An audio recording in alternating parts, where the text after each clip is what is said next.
ఇప్పుడు దాని అప్డేట్ ఏమైనా ఉందా, అది పక్కకు పెట్టారా? దమ్కి 2 పక్కన ఎందుకు పెడతా సార్?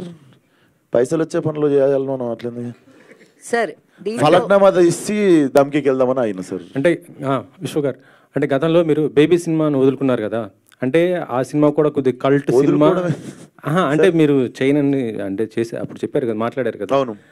సో ఆ తర్వాతనే ఈ కథను మీరు క్రియేట్ చేసుకోవడం జరిగింది, అంతకుముందు చేసుకున్నారా?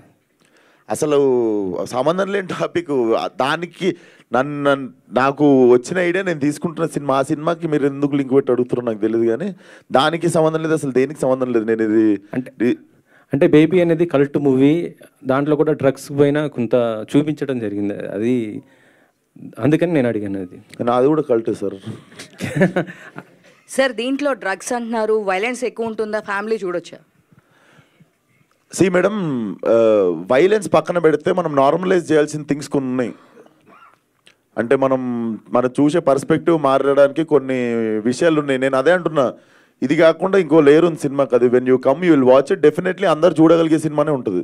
విశ్వక్ గారు, here according to the survey of national control అదే narcotic control bureau, 35% of the Indian people ground level లేయర్స్లో చాలా ఎడిక్ట్ అయిపోతున్నారు.